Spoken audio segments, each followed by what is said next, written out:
Rapport de surveillance mise à jour de détection radar. Date, 1er juillet 2026. Heure de détection, 17h39 33 secondes UTC 5, heure locale de Port-au-Prince. Destinataire, Division de surveillance de Global Internet.pi. Rédigé par Jesné Deslandes, ingénieur en chef chez Global Internet.pi. Résumé exécutif.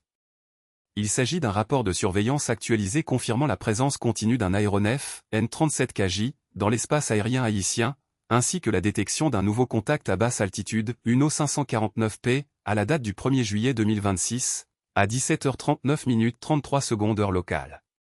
Le système radar a réacquis avec succès N-37KJ à une distance plus proche, tandis qu'un contact jusqu'alors inconnu est entré dans la zone de couverture à une altitude inhabituellement basse de 320 pieds.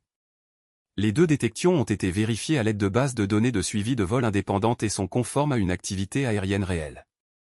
Aucune menace immédiate n'a été identifiée, bien que le nouveau contact justifie une observation continue en raison de sa basse altitude et de sa classification non identifiée. Actif 1, N-37KJ Aviation Générale, actif. Classification, Aviation Générale. Indicatif, N-37KJ. Altitude, 4823 pieds, 1470 mètres. Distance du radar, 46,9 km. Latitude aux longitudes, 18,4567 degrés N, moins 71,9004 degrés W. Détecté à 1er juillet 2026 17h39 33 secondes, heure locale. Vérification mise à jour et confirmation de la route. L'aéronef N-37KJ continue d'être suivi par le système radar, ce qui confirme qu'il reste en vol et qu'il se trouve désormais nettement plus près de la station au sol.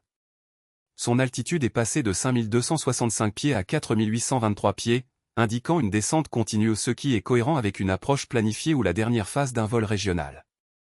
La nouvelle position, à 46,9 km de Port-au-Prince, place l'appareil au-dessus de l'extrémité sud-ouest d'Haïti, près de la ville de Jérémie ou de la péninsule sud. Cette trajectoire correspond à une route en provenance de la République dominicaine ou de Porto Rico vers une destination haïtienne, éventuellement l'aéroport international de Port-au-Prince, MTPP, ou une piste régionale. La vérification indépendante via FlightAware et Flightradar 24 confirme la présence de N-37KJ à l'horodatage et aux coordonnées indiquées. L'aéronef reste enregistré auprès de la FAA américaine, immatriculation N, et sa classification en tant qu'aviation générale est inchangée. La réacquisition de N-37KJ à une distance plus courte démontre la capacité du système à suivre une cible en mouvement en temps réel et à mettre à jour sa position avec précision. Aucune déviation du comportement de vol normal n'a été observée. Active 2, UNO 549P inconnu ou non identifié, nouvelle détection. Classification, autre, non identifié nécessite une vérification immédiate. Indicatif, UNO 549P. Altitude, 320 pieds, 97 mètres. Distance du radar, 158,6 km. Latitude aux longitudes, 18,2122 degrés N, moins 70,8733 degrés W. Détecté à 1er juillet 2026 17h39 33 secondes, heure locale. Vérification et confirmation de la route. Il s'agit d'un nouveau contact qui n'était pas présent lors du balayage radar précédent.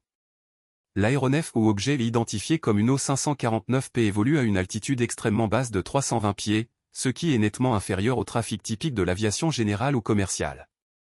Sa distance de 158,6 km de la station au sol le place à l'est d'Haïti, au-dessus de la mer des Caraïbes ou de la côte sud de la République dominicaine, près de la région de Barahona ou de l'île de Saona. L'altitude inhabituellement basse suggère l'une des possibilités suivantes. Un hélicoptère ou un petit aéronef opérant à très basse altitude pour des activités touristiques, de relevée ou d'évacuation sanitaire. Un drone ou un véhicule aérien sans pilote, UAV, menant des opérations dans la région. Un aéronef militaire ou des forces de l'ordre engagées dans des activités de surveillance ou de patrouille. Un vol en régime de vol à vue, VFR, qui n'est pas tenu de maintenir une altitude élevée. Le préfixe d'indicatif UNO ne correspond à aucune compagnie aérienne commerciale, opérateur de fret ou désignation militaire connue. Il s'agit probablement d'un identifiant d'aviation générale ou d'usage spécial. En raison des informations limitées disponibles, le système radar a classé ce contact comme « inconnu autre », selon un protocole de sécurité standard visant à signaler les contacts non identifiés ou faiblement identifiables pour une enquête plus approfondie. La vérification indépendante à l'aide de FlightAware et FlightRadar 24 montre un aéronef correspondant à ces coordonnées et à cette altitude, opérant à l'heure exacte de la détection. Cela confirme que une O549P est un contact réel et actif, et non un écho-radar erroné ou un artefact. Cependant, comme les détails d'immatriculation de l'aéronef ne sont pas publiquement disponibles via les bases de données standards, sa nature exacte reste floue pour l'instant. Le système radar a enregistré le contact et continuera de surveiller sa position pour détecter tout changement d'altitude ou de trajectoire qui pourrait fournir.